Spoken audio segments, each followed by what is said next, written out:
O que a gente quer mostrar aqui nesse evento, assim, primeiro refletir, não tem como não pensar a questão de refúgio, a questão do refúgio, nada está fora do que a gente está vivendo agora, por isso que a gente propôs essa discussão. E num segundo momento, a gente vai fazer uma discussão sobre as pessoas que dentro da universidade, algumas de fora, estão trabalhando, pesquisando, pensando sobre o tema do refúgio e migrações forçadas. Então, nesse momento, a gente tem desde alunos de doutorado até projetos de iniciação científica, mestrado e participantes de grupos de pesquisa. Eu vou fazer uma breve apresentação da nossa cátedra.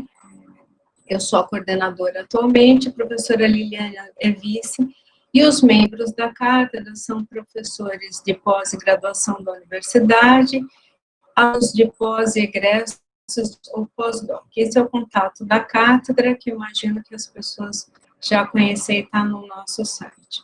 Eu vou falar brevemente, só para algumas pessoas se melhor, o que seria essa cátedra. A cátedra é um convênio do Alto Comissariado das Nações Unidas para os Refugiados com as universidades e centros universitários e com o Comitê Nacional para os Refugiados. Então, a implementação foi em 2003 e eu acho importante que as pessoas entendam que a cátedra, ela é um convênio da universidade com o Alto Comissariado das Nações Unidas e nós temos que nos comprometer com o ensino e extensão, difundir ensino universitário e promover a formação acadêmica e capacitação dos professores nessa temática e também a questão dos trabalhos comunitários diretos com refugiados. Só para entender o nome, né? O nome é Sérgio Vieira de Mello, homenagem a esse brasileiro que trabalhou uma boa parte da sua vida e se dedicou ao trabalho nas Nações Unidas como funcionário do Acnur e que morreu no Iraque em 2003 em um atentado. E é importante também conhecer que 22 universidades fazem parte dessa rede que atua nacional e localmente na agenda do refúgio, e a cátedra da Unisantos é uma delas.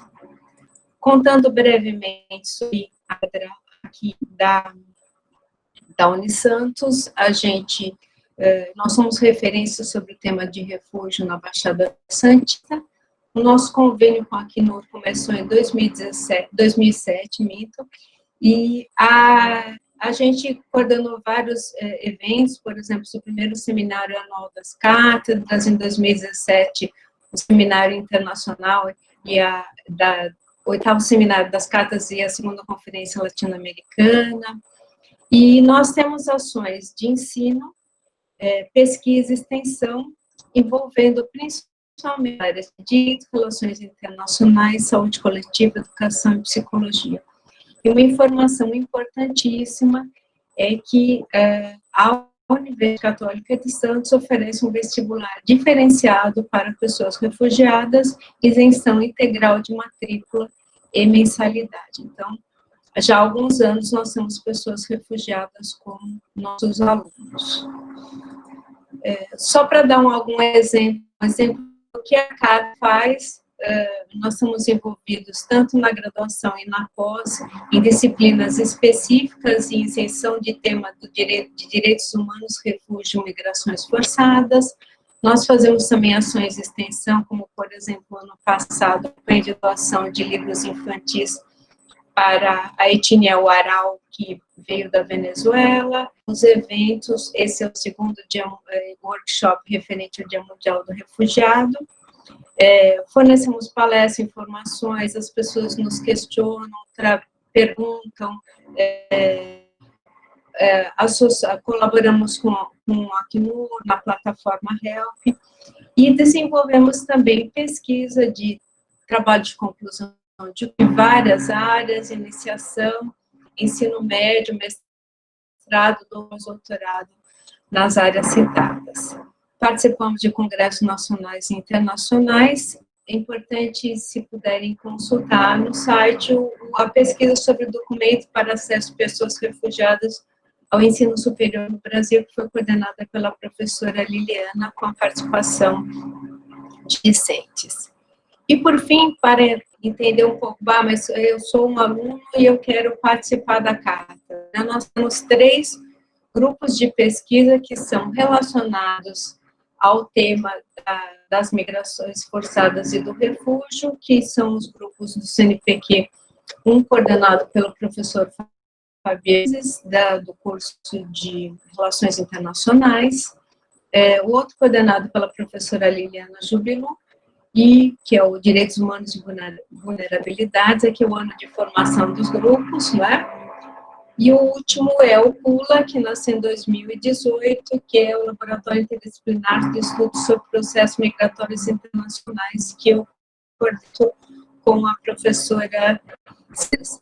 Então, eu desejo para vocês um bom evento. Nós vamos iniciar agora com a fala da professora Liliana, e obrigada pela participação. Boa tarde. Antes da gente iniciar a minha palestra, queria convidar a Denise, a Silvia e a Rose, se puderem ligar os vídeos, né, para a gente ter aí numa tela as 4 palestrantes dessa primeira parte, que é o webinar. Já estou vendo a Silvia, a Denise, a Rose está aparecendo também.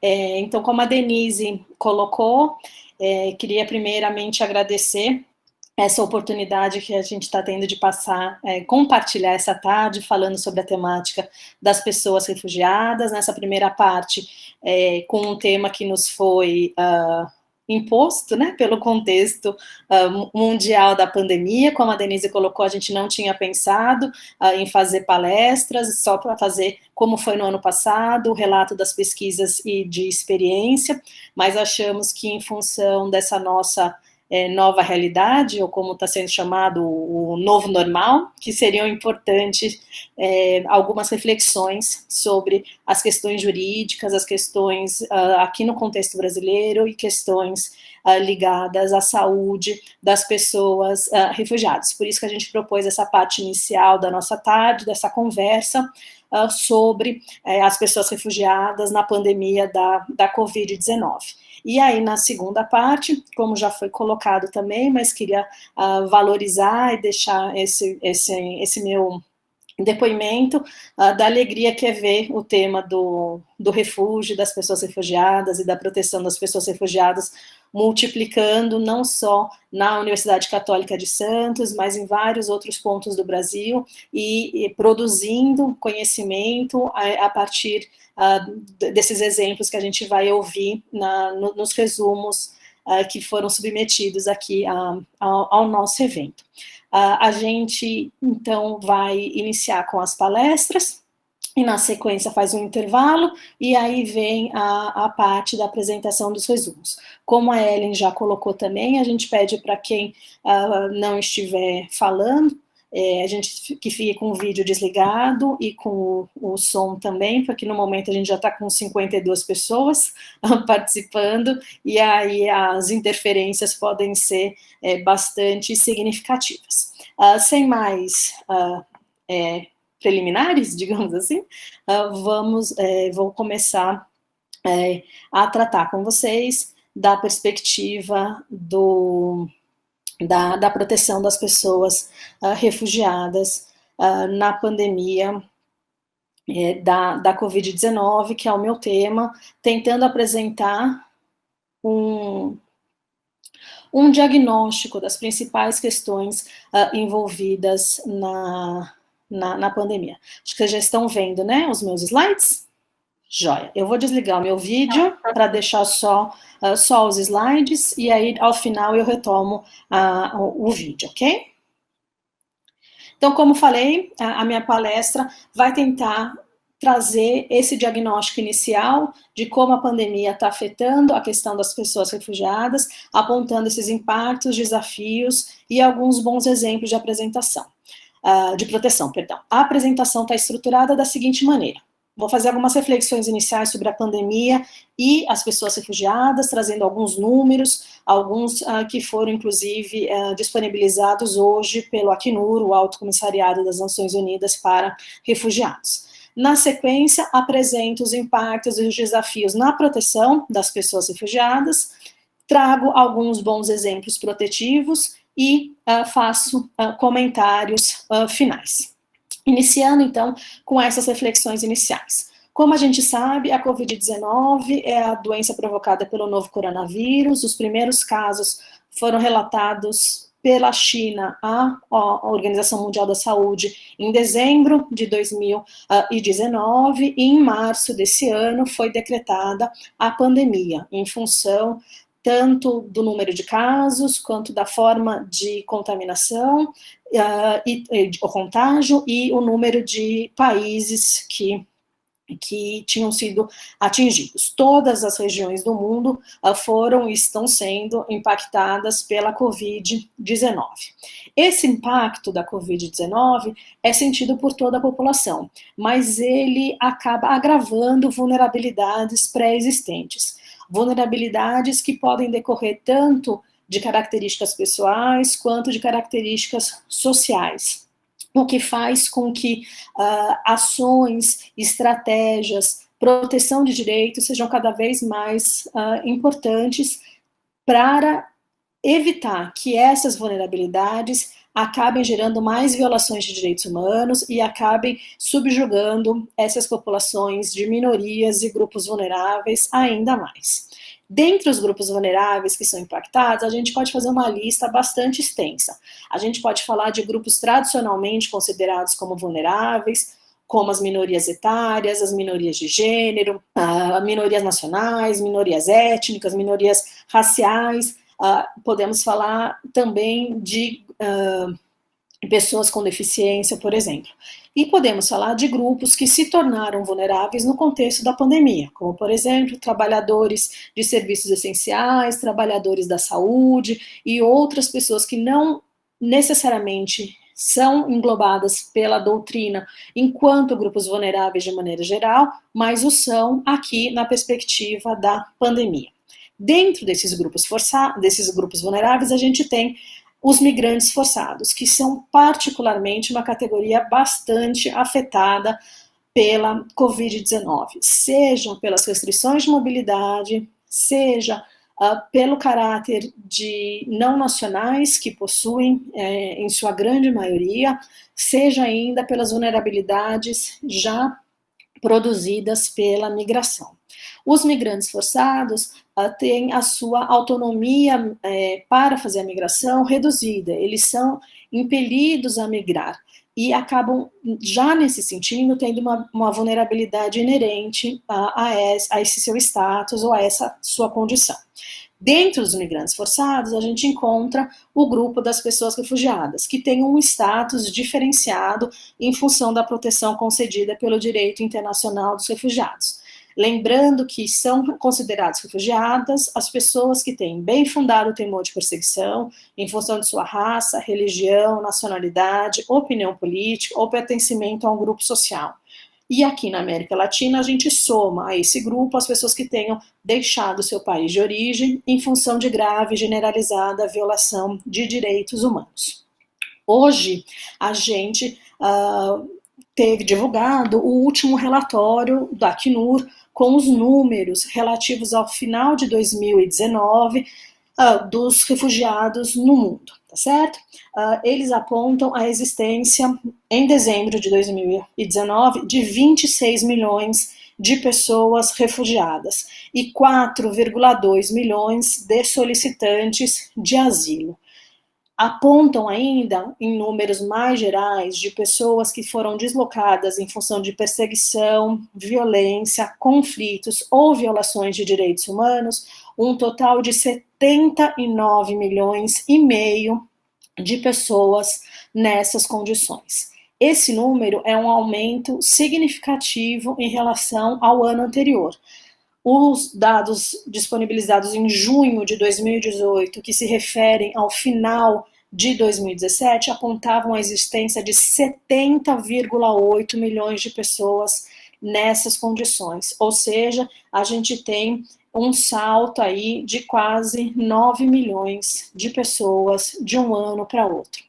Algo que também é significativo é que, se por um lado o número desses deslocados forçados, que não incluem alguns migrantes forçados, como os deslocados ambientais, ou não se tem dados precisos, por exemplo, sobre os apátridas, a gente verifica que esse aumento não foi reproduzido na questão dos refugiados, porque no final do ano passado, a gente tinha 25,9 milhões, perdão, no final de 2018, 25,9 milhões, e agora no final de 2019, 26 milhões.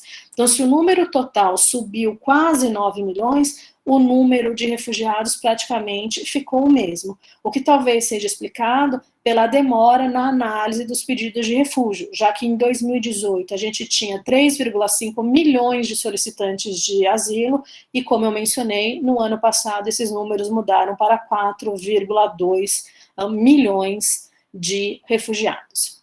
Desse número, eu acho bastante significativo a gente destacar que 85% dessas pessoas estão em países em desenvolvimento, o que é extremamente significante no contexto da pandemia da Covid-19.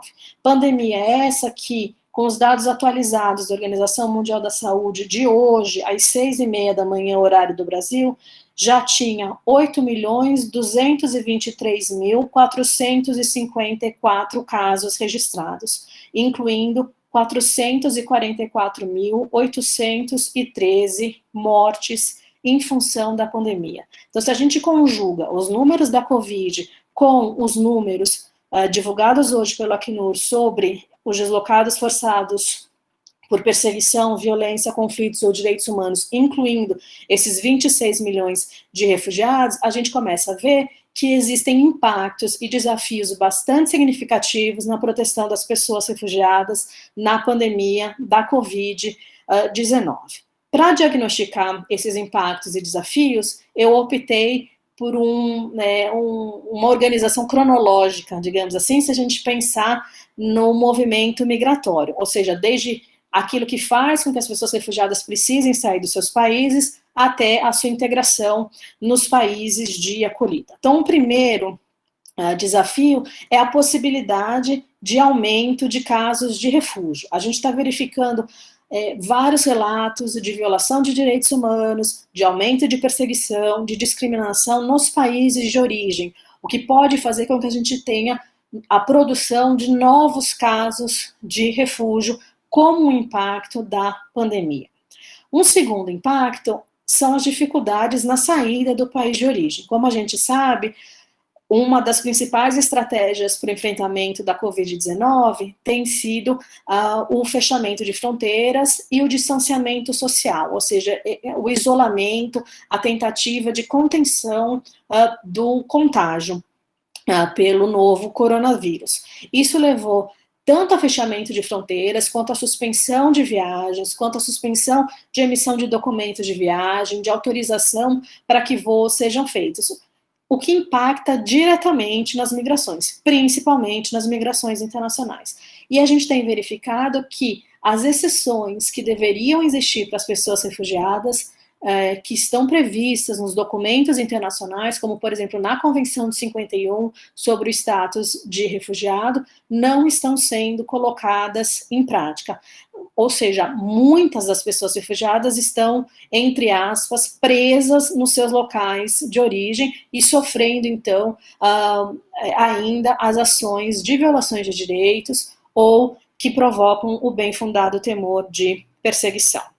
Quando conseguem sair dos seus territórios de origem, essa saída está cada vez mais perigosa. Como os canais oficiais, legais, mais seguros não estão disponíveis, as pessoas que precisam migrar, que precisam sair, acabam optando por outras formas irregulares de acesso a territórios. Então, entram aqui um aumento de contrabando de pessoas, de uso de coiotes e de outras práticas não tão seguras. Ou seja, isso também é um desafio que a Covid a Covid-19 traz para a proteção das pessoas refugiadas. E pensando que elas tenham conseguido sair, tenham conseguido chegar a um território, a gente está verificando também a existência de desafios no acesso a territórios seguros. Essas pessoas estão sendo barradas na fronteira, essas pessoas se vivem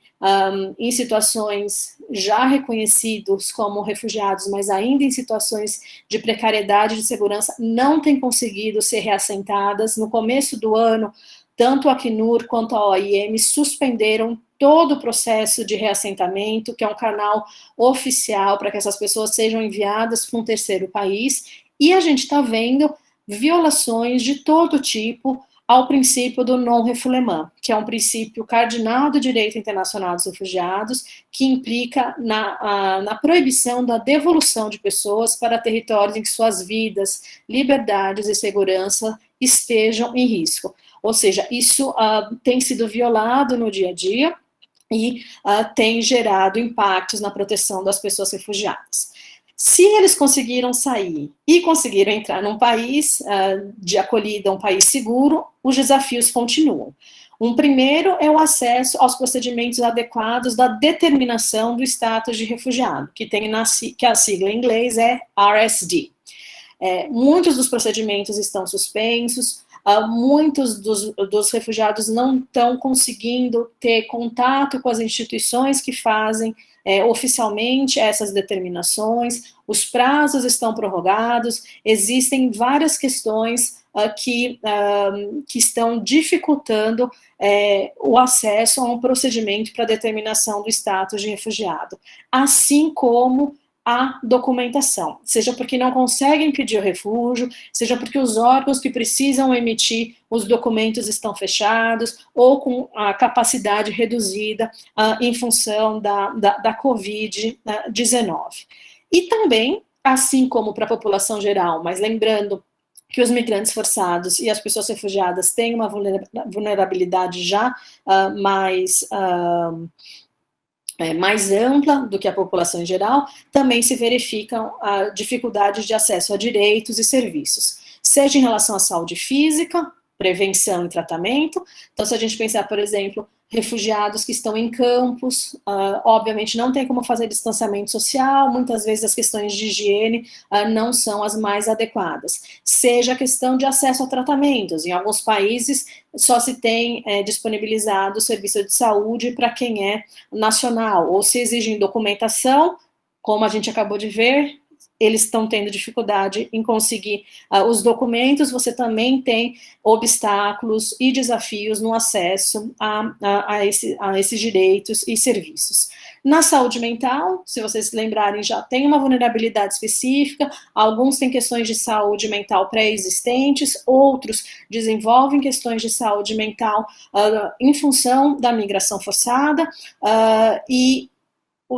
se a pandemia está trazendo todo tipo de questão para todas as pessoas, isso não seria diferente com as pessoas refugiadas. Tenho certeza que a Silvia vai abordar isso na fala dela. E temos também a dificuldades a acesso, né, a direitos econômicos e sociais. Então, acesso ao trabalho, acesso à renda, acesso ao auxílio emergencial, inclusão em programas que possam auxiliar na obtenção das questões do dia a dia, que aparece aí já como esses dois próximos itens, né?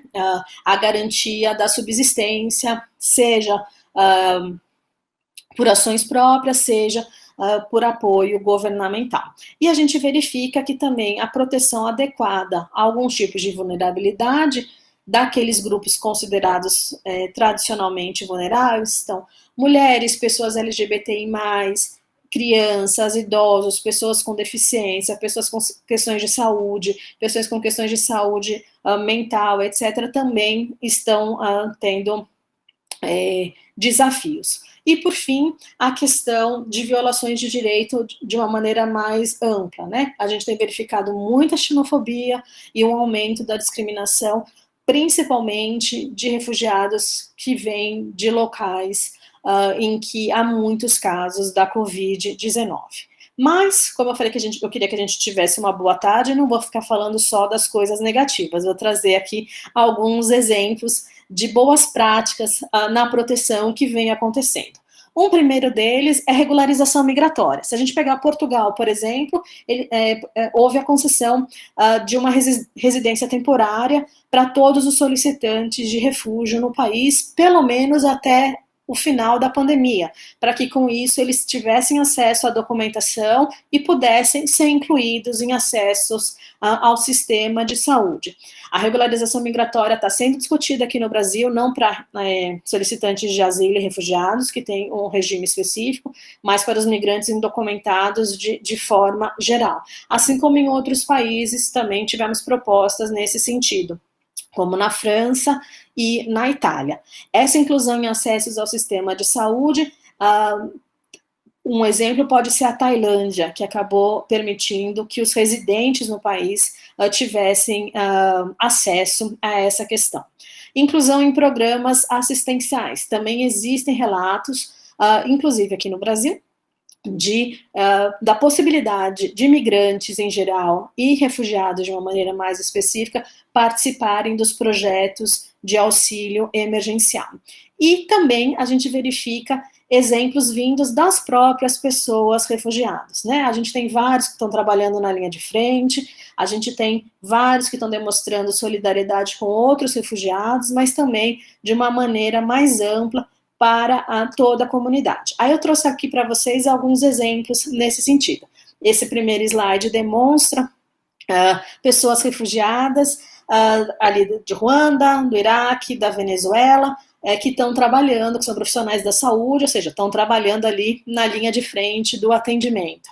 A gente tem distanciamento social em campo. Eu falei que era bastante difícil fazer o isolamento, ou praticamente impossível, mas as tentativas acabam acontecendo. Então, você vê aí essas demarcações no chão e as pessoas respeitando as distâncias mínimas, né, que foram orientadas pela Organização Mundial da Saúde. Você tem refugiados trabalhando para a comunidade, como eu mencionei, fazendo máscaras, por exemplo, ou, aqui é um exemplo do Brasil, um casal de sírios que está entregando quentinhas de maneira gratuita desde o começo da pandemia, na região que moram, aqui em São Paulo.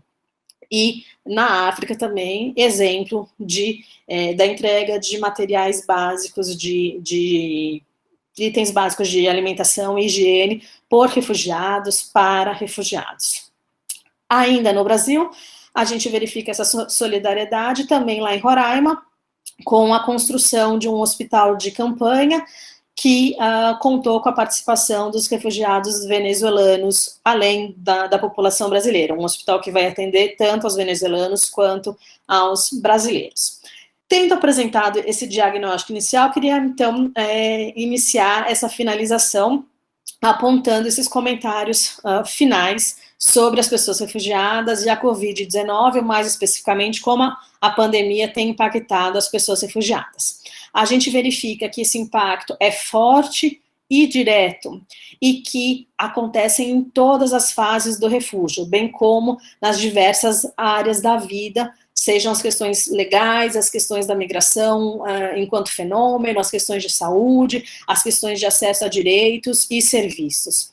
E que para responder a esses impactos é preciso ações locais, nacionais, regionais, internacionais e, por que não, pessoais. Que a solidariedade e a empatia são fundamentais, mas que a gente não pode esquecer que existe uma arquitetura jurídica em funcionamento, que existe o direito internacional dos refugiados e que não se podem deixar que violações a eles e aos direitos dos refugiados aconteçam. Concluo dizendo que é sempre importante diagnosticar e desafiar os desafios, não só das pessoas refugiadas, mas dos grupos vulneráveis em geral e dos direitos humanos ainda mais de maneira ampla, principalmente para a gente tentar evitar uma maior vulnerabilidade ou a própria violação dos direitos dessas pessoas. Coloco aí para vocês o meu e-mail, seja o meu e-mail institucional, seja o meu e-mail pessoal, e queria dizer novamente que foi um prazer, né, compartilhar esses minutos com vocês. Vou seguir aqui durante toda a tarde, mas destacar desde já esse meu agradecimento por essa oportunidade de começar a pensar com vocês nesses desafios e impactos que a Covid-19 traz para as pessoas refugiadas. Muito obrigada. Muito obrigada, professora Liliana. Só para avisar os participantes que a gente vai colocar, as perguntas devem ser colocadas no chat, e a gente vai fazer a discussão depois das apresentações. E, dando continuidade, eu vou pedir para a doutoranda Roselande Lapa, que apresente o seu trabalho sobre fechamento de fronteiras e a proteção das pessoas refugiadas na pandemia de Covid-19. Tudo bem, Rose? Olá, boa tarde, tudo bem? E vocês? Espero que todos estejam bem. Não sei se estão me ouvindo com clareza, por favor, deem um ok. Estamos sim, Rosa.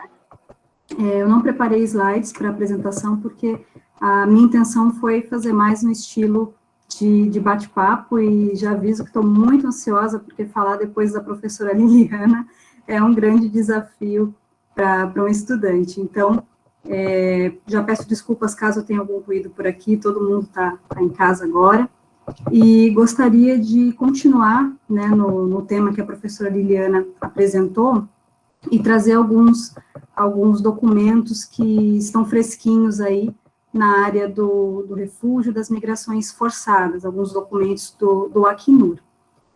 Se por um acaso cortar também a imagem, por favor, me avisem, tá bom? Então, o primeiro ponto que eu gostaria de compartilhar com vocês é com relação às dificuldades na cooperação na área de migrações. Então, a situação já não estava muito boa antes do contexto do Covid-19. Como a professora Liliana também trouxe, né, as dificuldades, elas já eram existentes antes da pandemia, principalmente no âmbito da cooperação entre os estados de primeiro asilo e os estados também de reassentamento. Nós temos mais pessoas precisando do reassentamento do que vagas para o reassentamento. Na questão das fronteiras, também já tinha uma situação de conflito, de dificuldade na cooperação, e também a utilização de alguns discursos. Por exemplo, antes da pandemia, nós tivemos o discurso da segurança nacional. Alguns estados adotavam o discurso da segurança nacional, alegando que receber um grande fluxo poderia acarretar em problemas de segurança interna, né, de segurança na fronteira. Depois, nós tivemos o discurso do colapso da economia. Olha, se nós deixarmos o fluxo entrar, né, um grande fluxo entrar no nosso estado, podemos ter problemas com relação aos empregos, à estrutura do estado como um todo. E aí, também tivemos o discurso da cultura, né, acompanhamos esse discurso da cultura, alguns estados falando, olha, eles são muito diferentes de nós, vai ter um problema cultural. Acompanhamos em alguns países europeus também manifestações contra migrantes forçados e pedindo o fechamento de fronteiras. Então, já havia uma movimentação anterior à pandemia, utilizando discursos diferenciados, dependendo do lugar, né, do contexto, da cultura, do país. E, por último, o discurso da saúde, né, o colapso da saúde por conta do Covid-19, e alguns estados fecharam aí as suas fronteiras totalmente, inclusive para pedidos de refúgio, né, de proteção, entre outras solicitações. Então, esse é o primeiro ponto que eu gostaria de abordar. O segundo seria com relação aos campos, também, que a professora Liliana comentou, né. Alguns campos, como, por exemplo, da Grécia, algumas ilhas gregas, têm campos para migrantes forçados, né, solicitantes de refúgio, que comportavam aí 6 mil pessoas. Esses campos, hoje em dia, tem por volta de 35 mil, 40 mil pessoas. Chega ao ponto de você ter 300 pessoas para utilizar um banheiro. Então, a situação sanitária ali já era muito complicada. Então, imagina, no contexto do Covid-19 e com o fluxo de pessoas, né, vindo de outros estados, que não parou, né. Nós ainda temos o fluxo pessoas procurando proteção, e elas ficam represadas ali nas fronteiras e também nos campos. Como as medidas de reassentamento, né, os acordos de reassentamento, eles cessaram durante a pandemia, foram suspensos, como a professora observou, então nós temos mais pessoas nos campos, além das que já estavam, pessoas chegando, e isso é muito grave no contexto da pandemia do Covid-19, já considerando essa informação de 300 pessoas, por exemplo, dividindo um único banheiro em campos ali nas Ilhas Gregas. Então, em dezembro de 2019, o Médicos Sem Fronteiras já tinha atentado, né, já tinha apontado que esses campos estavam em condições não muito boas para as pessoas.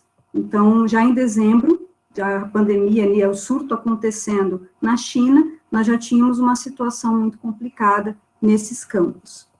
No contexto do Covid, como a professora falou, nós tivemos esse fechamento de fronteiras dos estados, a interrupção dos pedidos de refúgio, né, os estados cessando ali o direito das pessoas de poder pedir refúgio, porque as pessoas não conseguiam atravessar a fronteira, das ações de reassentamento, e, em alguns lugares, até mesmo a criminalização, se a pessoa atravessar a fronteira por uma rota, né, porque, como eu disse, as pessoas continuam atravessando, tentando atravessar, a vulnerabilidade continua, então, se as pessoas atravessassem a fronteira por uma rota paralela, serem criminalizadas, terem o seu pedido de refúgio inabilitado e até mesmo deportadas imediatamente de onde elas vieram, para o seu estado de origem ou para o estado ali de trânsito. E quando eu falo dessas determinações, eu falo do Brasil.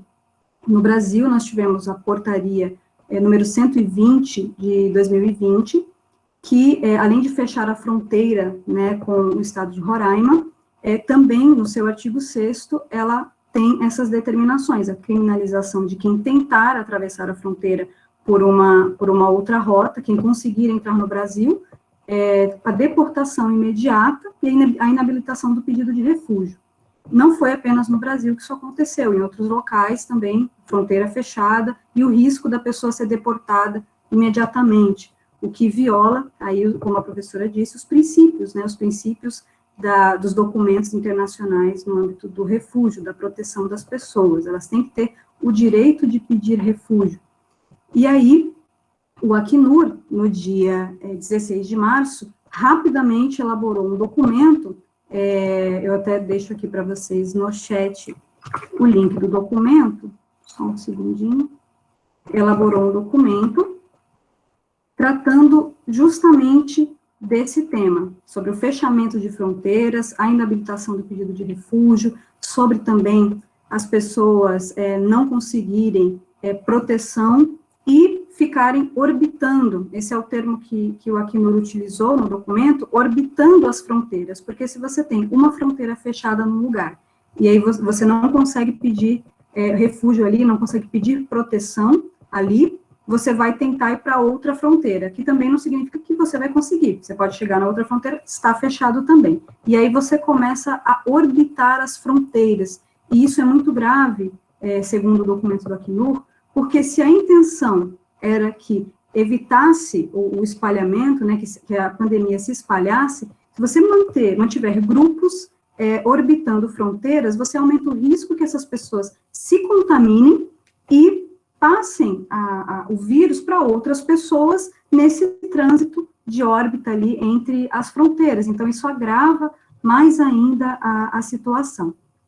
Então, nesse documento, o Acnur, ele traz as seguintes determinações, os seguintes conselhos para os estados e, mais ou menos, aí, alguns avisos. Em primeiro lugar, ele diz que o Estado, né, o Acnur fala que o Estado, o Alto Comissariado das Nações Unidas para Refugiados, que os estados têm o poder soberano sobre as suas fronteiras, controlar as suas fronteiras, porém, que esse controle não pode violar o direito internacional. Então, o mesmo reconhecimento que o direito internacional dá para que o Estado possa controlar a sua fronteira, ele também diz que o Estado não pode violar os princípios da Convenção de 51, por exemplo. Então, você não pode fechar totalmente a sua fronteira e deixar as pessoas desamparadas ali do outro lado e impedir que elas peçam proteção. E também, que os estados são responsáveis por garantir a proteção contra a devolução, que seria o princípio do non-refoulement, que a professora também falou. Então, os estados são responsáveis. Se a pessoa está na fronteira e ela diz que ela está sendo perseguida no seu país de origem ou em outro estado, até mesmo estado de trânsito, o estado ele precisa proteger esta pessoa, ou pelo menos garantir que, caso ela retorne, que ela não seja perseguida. Então, não pode represar a pessoa sem que ela consiga pedir a proteção. Então, se a pessoa alegar que ela está em risco, o Estado tem o dever de protegê-la e de acolher o seu pedido de refúgio. E aí também o documento fala que os estados podem adotar medição de temperatura, os testes para COVID, a quarentena, que também pode ser feita, e que isso também é uma medida de proteção, porque, como eu falei agora há pouco, se você permite que as pessoas fiquem orbitando as fronteiras, você acaba aumentando o risco de contaminação. Então, é mais seguro que você permita que as pessoas tenham o atendimento necessário, lembrando que são pessoas que já estão em situação de vulnerabilidade, muitas delas podem estar doentes, podem ter alguma patologia pré-existente ali, né, a situação do COVID, muitas pessoas são grupo de risco, idosos, entre outros, ou pessoas com alguma doença pré-existente. Então, é muito melhor você conseguir proteger essas pessoas, dar o atendimento necessário, do que deixá-las desamparadas sem o atendimento de saúde. Outra coisa que o documento também diz é que a emergência de saúde não justifica a prisão de migrantes forçados, solicitantes de refúgio ou de refugiados. Então, você não tem como fazer como o governo brasileiro fez na portaria, de indicar que se a pessoa atravessar a fronteira, ela vai ser presa, ter o seu pedido automaticamente negado e ser deportada. Então, o próprio documento já trouxe com muita rapidez essa interpretação de que isso não pode ser feito. E que as restrições, elas não podem ser discriminatórias. Então, como é que você permite que um voo venha de um país que está em surto e, ao mesmo tempo, você fecha a fronteira para um outro grupo específico, como aconteceu aqui no Brasil? Enquanto o Brasil recebia voos da Itália, já havia ocorrido o fechamento da fronteira para os venezuelanos. Então, ali, uma restrição seletiva, e que também não é justificada. Você não consegue entender como que isso pode ter acontecido, né? Uma restrição seletiva. E aí, você tem também um outro documento que o Acnur fez, que eu considero muito importante no cenário de Covid-19, mas que também traz elementos que podem ser utilizados daqui para frente, podem ser utilizados como, por exemplo, em situações no qual você não consiga ter uma equipe completa sempre, o Estado muitas vezes não tem, uma equipe completa para fazer a entrevista das pessoas, tem uma equipe reduzida, como alguns estados têm também, para poder fazer a avaliação da determinação da condição de refugiado. Então, esse documento, que eu também vou colocar aqui no chat, é um documento sobre entrevistas por videoconferência com solicitantes de refúgio. Então, no contexto da pandemia, como a professora Liliana mencionou, muitos processos foram suspensos, pessoas que já tinham solicitado, né, o refúgio, o seu processo foi suspenso porque não tinha como buscar a pessoa, fazer a entrevista, sem que tivesse ali até um risco para a saúde do entrevistador e da pessoa. Então, o Acnur também fez um documento dizendo que as entrevistas podem ser feitas por videoconferência, para que o processo não tenha ali uma demora para acontecer, né, para que as pessoas não fiquem ali aguardando muito tempo. Então, o documento, ele traz duas coisas básicas. Por exemplo, ele permite que sejam observadas as questões relativas ao distanciamento por motivo de saúde, ele protege tanto o solicitante quanto o entrevistador e a equipe que participa da entrevista. E ele também reduz o tempo de espera dos solicitantes, pois ele permite a continuidade do processo para a determinação da condição de refugiado. Eu queria falar um pouquinho antes, também de finalizar, que esse estudo, né, que gerou essa apresentação hoje, ele foi elaborado em conjunto com o professor Luiz Salles do Nascimento, a colega Vanessa Vasques e também o pesquisador Victor Mendes. E ele surgiu justamente porque nós tivemos a dúvida logo do início da pandemia, quando o governo brasileiro fechou a fronteira com a Venezuela, alegando a questão de saúde, nós tivemos a dúvida de que se isso seria possível, se era possível que um Estado pudesse fechar a fronteira, alegando, né, uma proteção aí por conta da pandemia por Covid-19, incluindo inabilitar os pedidos de refúgio, incluindo interromper, né, a assistência ali humanitária, o auxílio humanitário, e aí fomos procurando ali tanto legislações, tanto do âmbito interno com o Brasil, também internacionais, e aí localizamos rapidamente esses documentos aí do Acnur, que são muito completos, embora tenham sido feitos com muita rapidez por conta da urgência, mas são documentos completos que não deixam dúvidas a respeito do Estado não poder represar as pessoas por lado de fora e não receber os pedidos de refúgio dessas pessoas. Então, eu agradeço aos colegas que participaram também dessa pesquisa comigo, os meus coautores, e dizer que está em andamento. Então, tudo que nós falamos com relação a migrações do Covid-19 está em constante mudança, como a professora também falou, hoje, né, acho que foi ontem ou hoje que saiu o documento Global Trends do Acnur, e não param de receber informações novas a respeito de medidas adotadas ou de recomendações do Acnur, porque é um tema em constante modificação. Mas seria essa a minha colaboração com relação ao tema, de reforçar as palavras da professora Liliana e dizer que eu agradeço muito pelo convite. Obrigada, Rose. De fato, a gente tem parece que a cada dia uma montanha de novas informações em todas as áreas, então é interessante sempre repensar o que a gente está vivendo em função dessa pandemia, isso é bastante desafiador. E, para finalizar, então, eu convido a professora Silvia Viodres Inouye para falar agora sobre saúde, uma perspectiva mais psicológica. Obrigada, agradeço a apresentação da Liliana e da Rose, e em seguida a gente começa a discussão. Boa tarde a todos e todas. Eu vou fechar minha câmera para compartilhar os slides aqui que eu preparei para vocês. Eu vou tentar ser rigorosa com respeito ao tempo para privilegiar o nosso espaço de diálogo. Eu gostaria de fazer uma introdução falando que eu não trago respostas, muito pelo contrário, como as colegas já colocaram, o estado atual de coisas é muito mais de uma crise do que de soluções, do que proposição de respostas, porque esta pandemia ela colapsou a capacidade de resposta, inclusive de sistemas de saúde dos países mais ricos do mundo. Não há, né, no momento, não havia no começo, lá em dezembro, e ainda não há até hoje, insumos médicos suficientes, testes rápidos, estrutura física, alguns hospitais hospitais de campanha começam a ser fechados somente agora, pessoas preparadas, pessoas formadas para darem respostas eficientes para essa pandemia. Não há tratamento eficaz, também não há vacinas até o momento. A disseminação das notícias falsas a respeito desses medicamentos, a respeito das mortes, das não mortes, caixões vazios, entre outras histórias.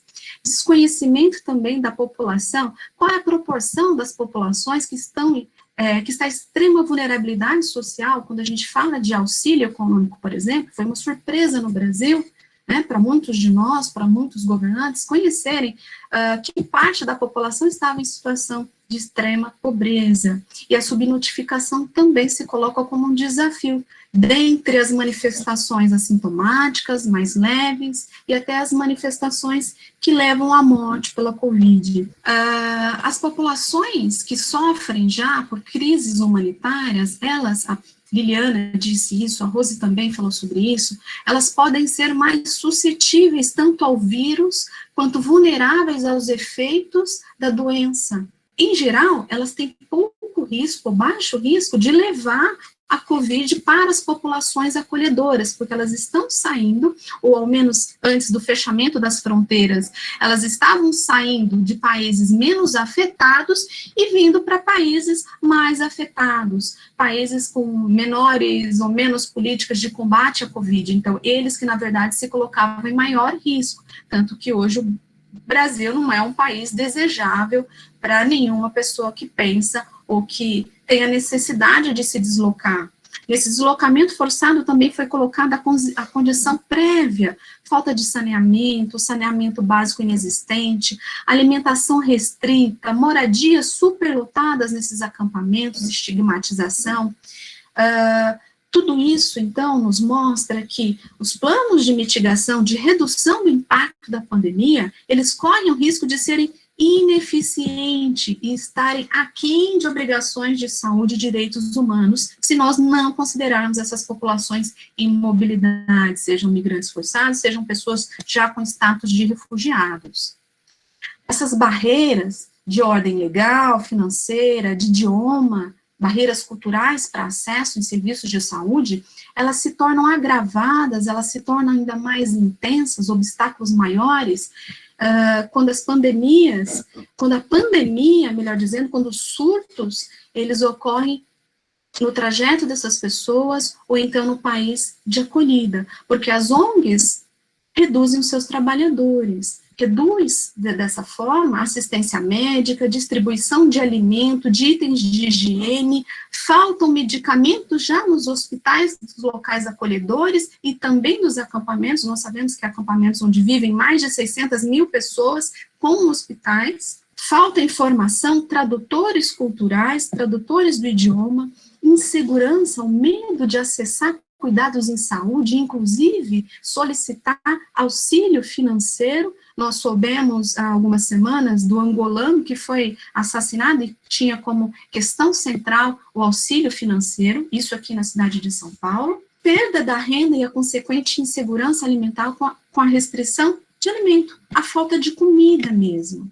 Embora os surtos de Covid nos acampamentos de pessoas em situação de refúgio não sejam conhecidos, não sejam amplamente divulgados, há relato de pessoas com Covid em Bangladesh, né, nesse maior acampamento que se tem notícia, onde vivem mais de 600 mil pessoas, e vários centros de imigrantes na Alemanha também sofrem com surtos de Covid.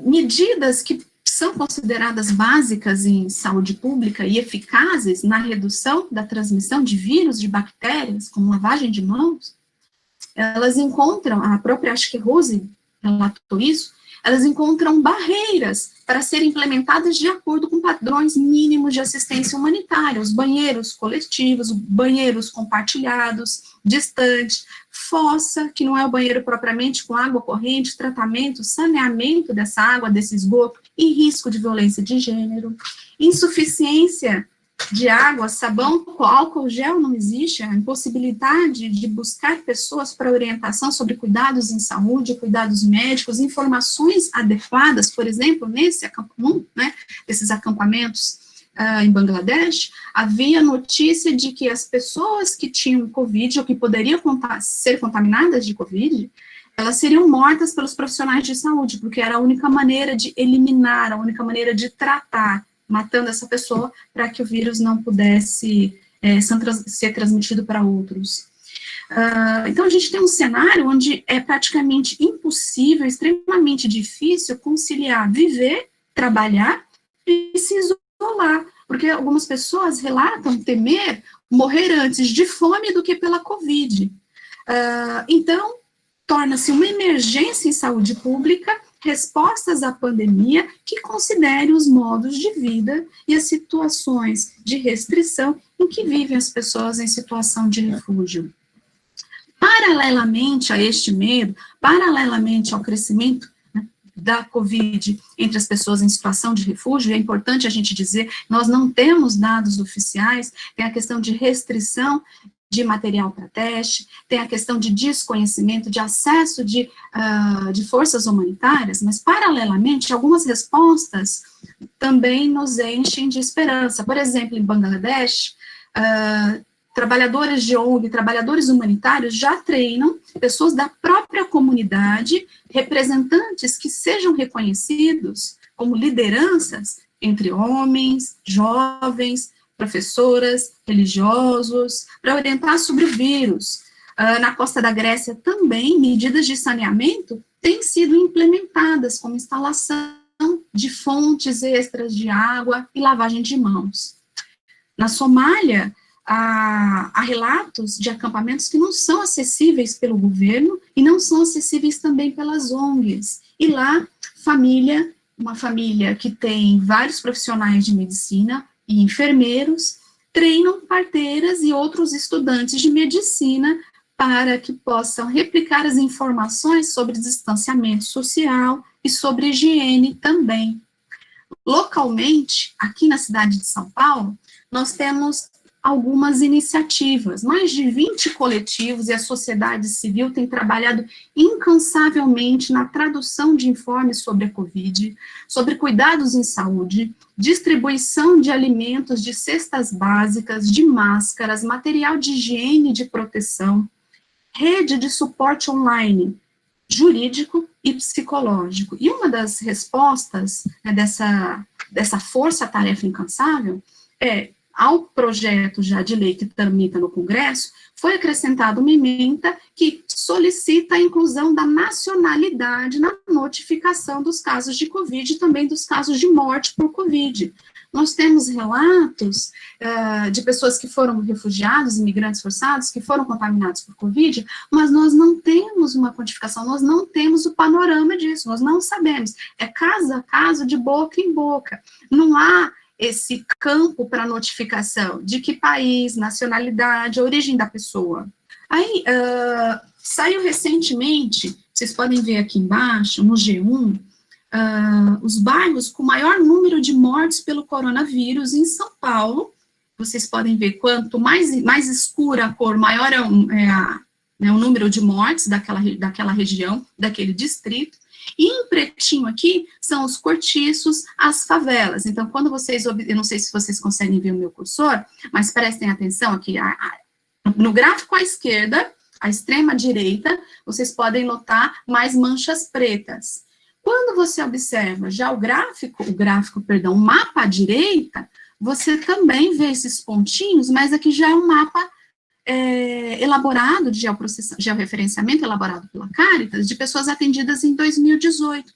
Então, se a gente observar o mapa à esquerda que fala, olha, mortes por Covid e aglomerados urbanos, pessoas que vivem em condições menos favoráveis, pessoas mais pobres, pessoas que moram em cortiços e favelas. E quando você observa o mapa à direita, nota-se que há algumas semelhanças que nos fazem pensar que, assim como muitos brasileiros, nós temos pessoas refugiadas vivendo em situação de exposição, situação de fome, situação de escassez, de precariedade de moradia. Parte desses desafios a se pensar localmente por combate à pandemia é o acesso restrito à tecnologia. A gente está falando de tecnologia de cuidado, celulares, internet, rede de serviços de unidade de saúde.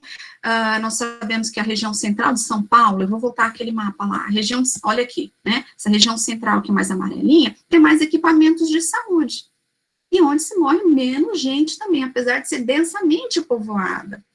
Outro desafio importante, o trabalho informal, o trabalho em condições subhumanas, o trabalho informal que impede, inclusive, que dificulta o acesso às medidas emergenciais de auxílio.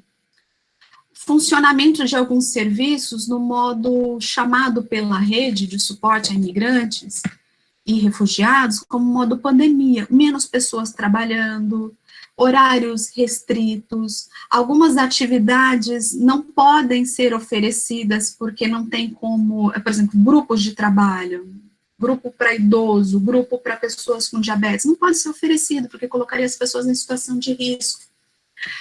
Fatores protetores para o adoecimento mental, para o sofrimento, para o desenvolvimento de transtornos mentais, por exemplo, o transtorno do estresse pós-traumático, que são capital social, as nossas redes de apoio, os nossos ritos espirituais, fazer batizado, celebração, ritos fúnebres, eles estão suspensos por medida de segurança no momento. E há estimativas, inclusive da Fiocruz, de que a incidência dos transtornos mentais pode aumentar na população geral, não só entre imigrantes, de 1/3 a metade. E a gente pensa que saúde mental é extremamente importante, a promoção de saúde, a prevenção do adoecimento, o tratamento das pessoas que necessitarem de suporte médico, de suporte clínico especializado, é extremamente importante para as respostas pós-migração e também para as respostas pós-pandemia. Então, a título de considerações finais, é importante a gente considerar a necessidade de mecanismos que sejam transparentes para compartilhar informações sobre a doença, informações sobre contaminados. Por exemplo, a Missão Paz divulgou que 2 padres testaram positivo para a Covid. Isso, ao contrário do que algumas pessoas podem pensar, em lugar de alarmar, pode ser um fator de proteção, à medida que os outros, né, tanto trabalhadores, quanto moradores, frequentadores, pessoas assistidas, podem se tornar mais alertas em relação à própria saúde e buscar cuidado. Então, a importância do compartilhamento de informações e ações em saúde que sejam amparadas por evidências científicas, incluir essas populações também nos planos de recuperação econômica do país, construção, a fundamental importância da construção das plataformas de troca de informação em saúde, porque é necessário considerar que essas pessoas, elas são sobreviventes, nem muitas, inclusive, de outras pandemias, por exemplo, né, Ebola. Então, é essencial o envolvimento dessas pessoas enquanto atores fundamentais e não apenas pessoas que recebem um suporte assistencialista, e a importância também de se considerar que essas intervenções sejam vivas, elas sejam abertas às necessidades das populações especificamente, porque a gente está falando do Dia Mundial do Refugiado, mas nós sabemos que existem diferentes etnias, diferentes grupos, pessoas com diferentes experiências e capacidades de resposta também. Então, assim eu gostaria de encerrar minha fala, vou fechar.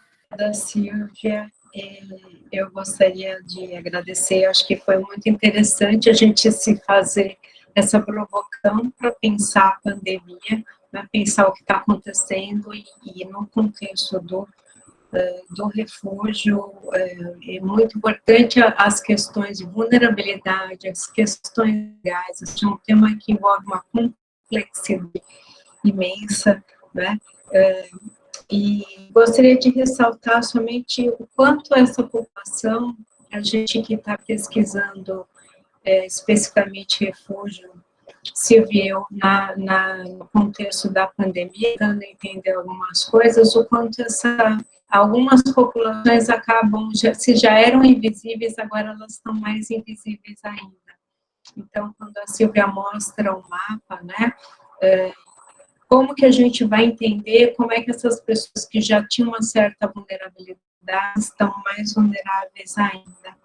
E a questão da saúde, ela é crítica para a gente pensar a questão das migrações, as migrações forçadas, porque ela acaba entrando muitas vezes numa questão de culpabilização, por exemplo, estudos que mostram sobre tuberculose e doença de Chagas entre bolivianos e que, de fato, por exemplo, tuberculose, muitas pessoas desenvolveram no contexto de trabalho aqui no Brasil, ou mesmo na Argentina, mas a ideia de que a pessoa que migra é um vetor, então a gente tem que problematizar muitas informações sobre saúde, ou mesmo a questão do sarampo nas pessoas lá em Roraima. Então, acho que é muito importante que a gente consiga fazer reflexão crítica sobre como essa pandemia está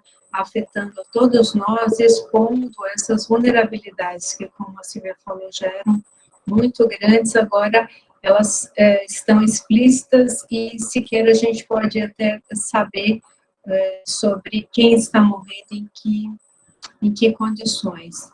E eu vou agora abrir para as questões. Por enquanto, a gente só tem a pergunta da Magali, que ela quis saber sobre, no caso das desacompanhadas, existe dado específico. Não sei se vocês querem comentar, Silvia, Rose, Liliana.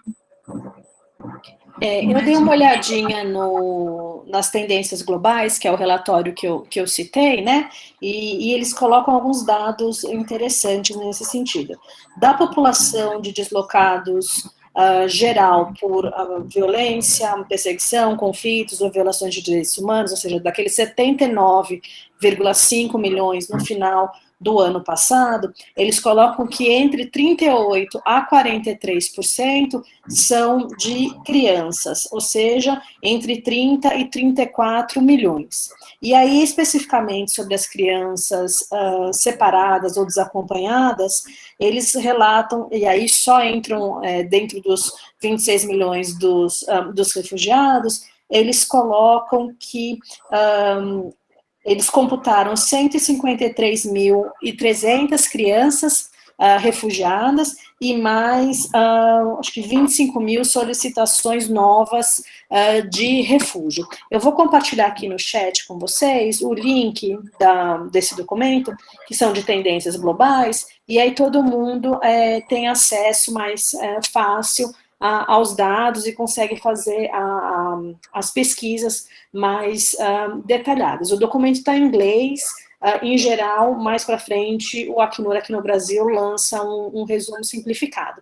E já que a gente está falando, né, desses dados, desse documento que saiu hoje, só queria destacar um dado que eu acho bastante significativo, além do que eu já destaquei na minha apresentação, que eles colocam que esses 79,5 milhões representam 1% da população mundial, ou seja, 1% da população deslocada em função de conflitos, perseguição, violência ou violação de direitos humanos. Obrigada, Liliana. Uma pergunta aqui que ela é bem ampla, não sei se a gente consegue resolver, muito menos, obrigada, Daniel, se a gente consegue avaliar. Mas caso vocês queiram comentar um pouco sobre a questão da OMS e essa crise no curso do refúgio, se vocês tiverem alguma informação, que eu acho que é bem genérica, essa pergunta é bem ampla, não sei se necessariamente a gente consegue responder, valesse a pena fazer um outro seminário. Silvia, Rose, querem falar ou eu vou ficar de Aparecildes e falo também? Eu concordo com a Denise, a pergunta é tão ampla para o espaço e para a gente não tomá-lo todo nesse momento, eu acho que a gente poderia fazer uma rodada de 3 perguntas, talvez, não sei, e aí dá tempo da pessoa que a fez ser mais diretiva. Vou fechar aqui. Eu só vou para a gente, enquanto o Daniel faz o direcionamento que a Silvia propôs, queria primeiro dar as boas-vindas ao professor Daniel do curso de RI da Unisantos, e queria só ponderar 2 questões que eu acho que são importantes dentro do contexto do que a gente está falando hoje, né, das pessoas refugiadas. Primeiro, ponderar que a OMS fez acordos e parcerias e protocolos com o Acnur específicos para a proteção das pessoas refugiadas e outras pessoas que estão sob o mandato do Acnur, para tentar garantir principalmente as questões de prevenção e tratamento das pessoas refugiadas na Covid. E apontar também que eu acho que qualquer tipo de análise de organização internacional e de eficácia ou implementação da atuação da organização internacional precisa levar em consideração vários fatores exógenos, né? Então, contexto internacional, qual a força que os estados atribuíram a essa organização internacional, ou seja, ela tem poder de trazer decisões ou são só recomendações, como isso está estruturado, ou seja, qual a natureza jurídica que foi dada a essa organização e ao seu mandato, porque isso condiciona diretamente o potencial da organização de ser eficaz, de ser efetiva e de implementar de modo mais forte as suas decisões. Tem uma pergunta da Magali sobre as instituições de acolhimento, imigrantes e refugiados, como é que é a atuação do Acnur como a protocolos? Então, aqui no Brasil, a atuação mais direta com o maior grupo, que é com os venezuelanos, tem sido em Roraima, que é o ponto de entrada deles, e o Acnur trabalha diretamente em contato com essas pessoas. É diferente, por exemplo, do cenário em São Paulo ou no Rio, em que o Acnur faz parcerias com ONGs, e aí essas ONGs fazem o contato direto com os solicitantes de refúgio e de refugiados. Então, lá, quando trabalha direto, eles têm todos os protocolos já baseados nas normas e nas diretrizes que vêm internacionalmente. Quando eles trabalham com ONGs, eles podem passar esses protocolos para as ONGs, mas as ONGs acabam tendo autonomia também nesse sentido. Por outro lado, o Acnur também tem que se adaptar aos contextos nos quais ele está localizado. Então, por exemplo, aqui em São Paulo, no começo de março, já foi declarada, meados de março, né, foi declarada a quarentena. Então, o escritório do Acnur passou a trabalhar remotamente desde esse momento, respeitando as normas da cidade na qual ele está localizado. E em Brasília, parece que houve uma dilação e foi possível trabalhar presencialmente por mais tempo, mas logo no começo eles também mandaram um e-mail para todos os parceiros, sejam as ONGs, sejam a academia, falando que se houvesse a decretação do lockdown, por exemplo, qual era o sistema de emergência que eles iriam implementar. Então a gente verifica assim, nesse cenário fluido, né, como a Rose colocou, a Denise, a Silvia, eu, de constante mutações, que eles vão se adaptando, sim, eles tendem a se adaptar tanto aos protocolos de saúde, quanto às regras dos locais em que eles estão tendo a sua atuação. Tem mais uma pergunta aqui. Se existe algum trabalho, o grupo de Sunacata, sobre os profissionais de saúde que atuam no ambiente de refúgio? Por exemplo, impactos da atuação dos psicólogos, situação de emergência, desastres, aspectos de locamentos e saúde dos trabalhadores. Acho que essa pergunta é para você, Silvia. Ou para nós, né? Tá, não é só a pergunta se existe algum trabalho, grupo de estudo na Cata das suas profissionais de saúde que atuam no ambiente de refúgio, que a gente pode falar impactos da atuação de psicólogos em situação de emergência, desastres, ou aspectos de deslocamento na saúde desses trabalhadores.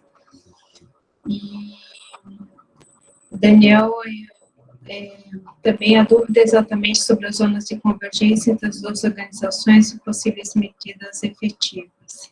Eu acabei de mandar um link da matéria que fala das ações da OMS com o Acnur, aí no chat para o Daniel, mas aí para quem quiser ter acesso também, já fica o documento, tá bom? Eles não trazem, acho que, grandes dados práticos, mas valorizam esse protocolo de cooperação entre as duas...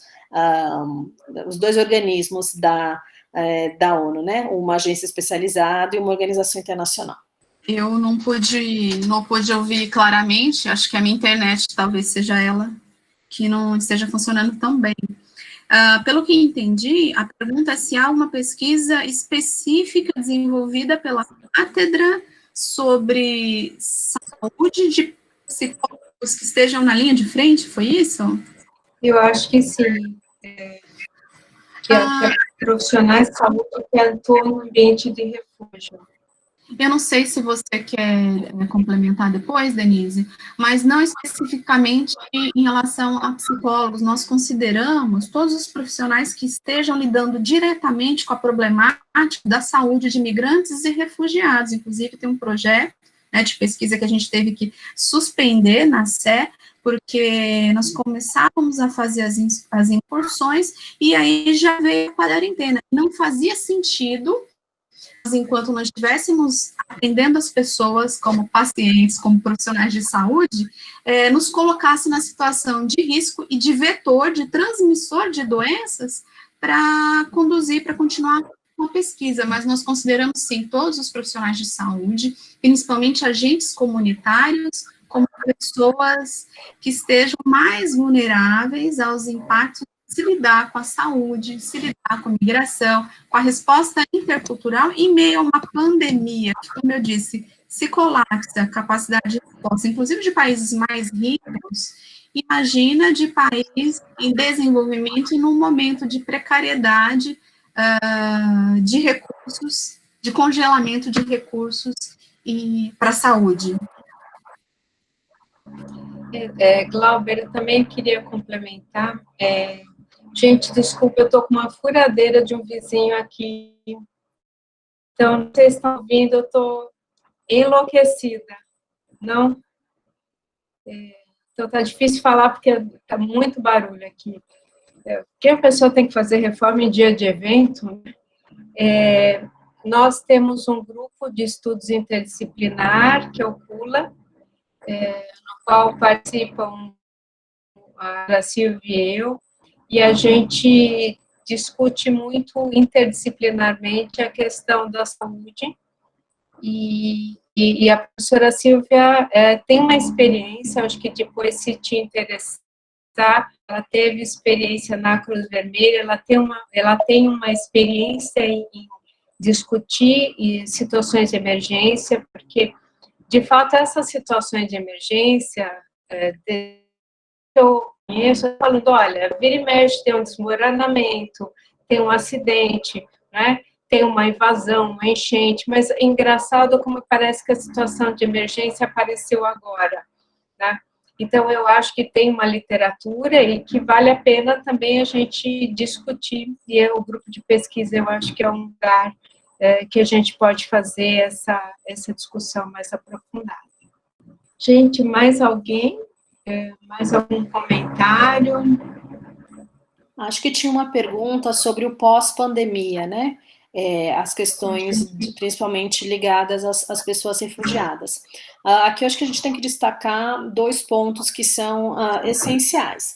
Um primeiro ponto é a questão da assistência e da cooperação internacional. Se nesse primeiro momento a assistência humanitária precisa ser baseada nas questões emergenciais, então fazer chegar comida, fazer chegar material de higiene, fazer chegar remédio, fazer com que as pessoas tenham segurança alimentar e segurança de saúde física e mental, no pós-pandemia, essa assistência precisa ser pensada em termos de assistência ao desenvolvimento.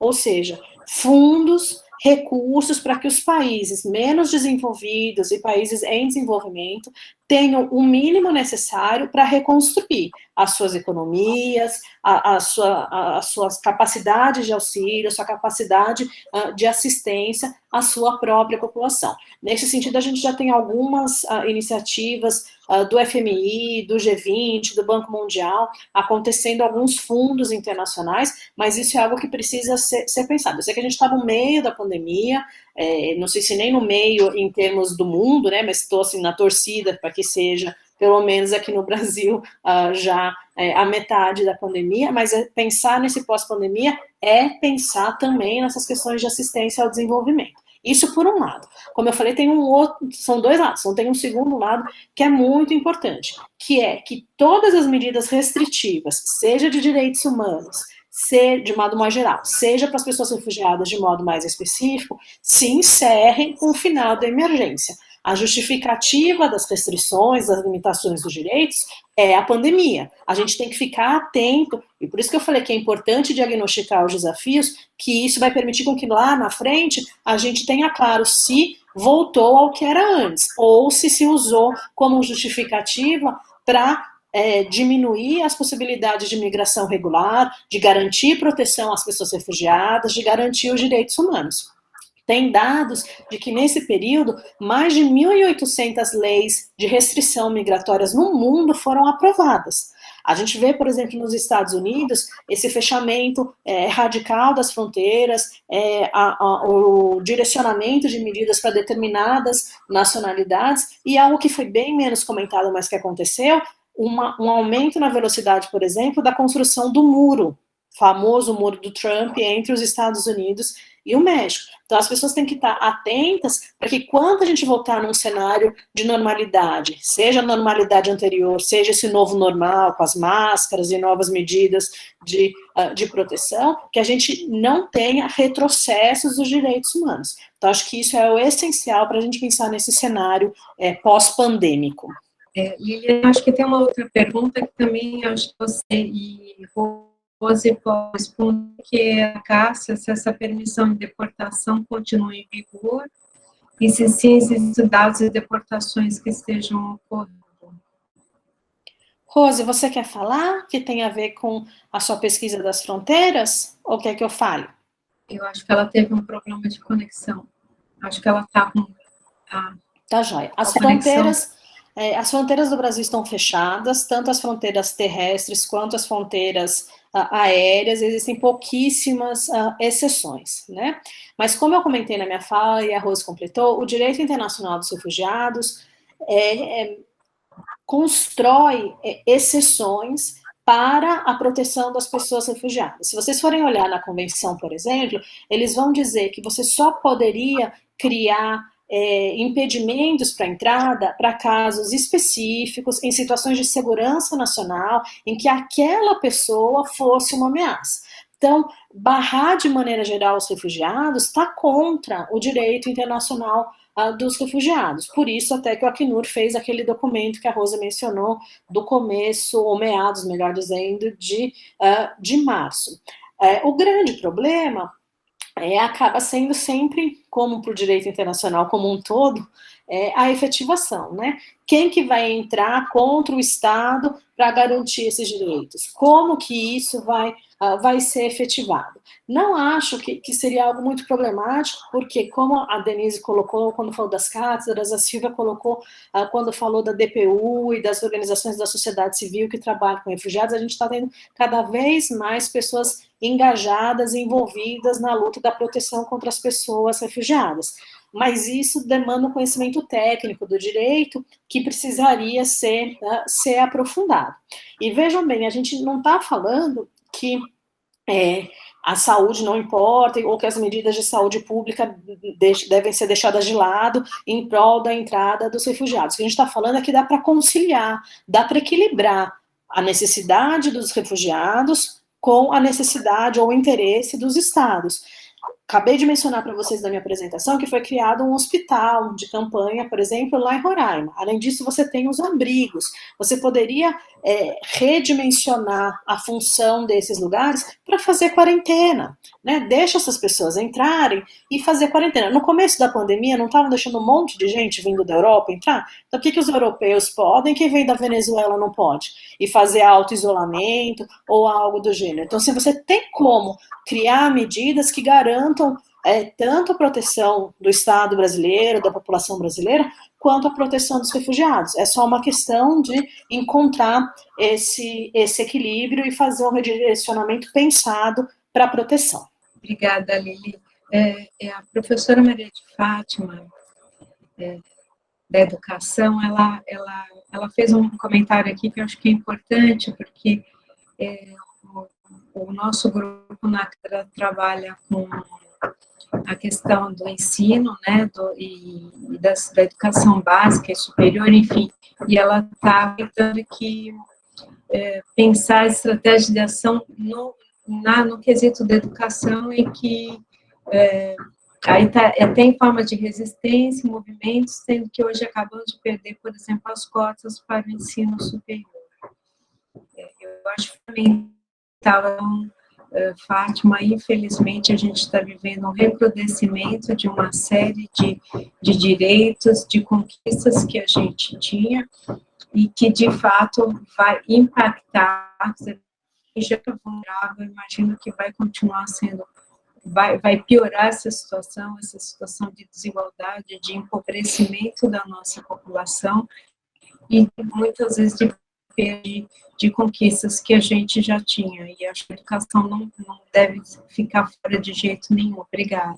E aí, só complementando, Denise, no Tendências Globais, eles apontam 3,7 milhões de crianças refugiadas fora da escola no final de 2018.